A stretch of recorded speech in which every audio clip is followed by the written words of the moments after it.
How to use widgets. WordPress has a tool called widgets. Widgets are an easy way to lay out your blog the way you want.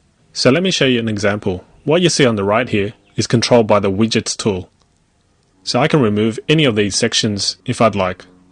To find the widget section, go to Appearance and you'll see a section called widgets. So on your right you'll see the primary widget area. Now this section here depends entirely on your WordPress theme.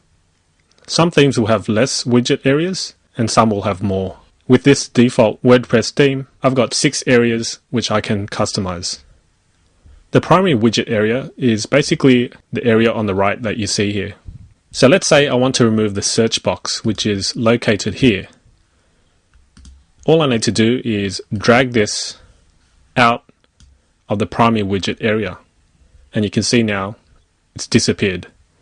Now if I refresh, you see that the search box has disappeared. Let's say for instance I want to add the links widget.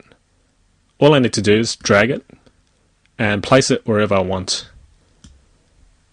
Now you're not limited to just placing it at the bottom. You can place it anywhere you want. Let's say at the top. It automatically saves for you, so there's no need to click any save buttons.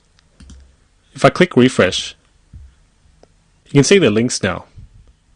You can also customize the title of each widget. So recent posts is currently called recent post. If I simply want to call it post, I type in post and save. Now when I click refresh, you can see now that it changed to posts. So you can easily play around and customize your blog using widgets.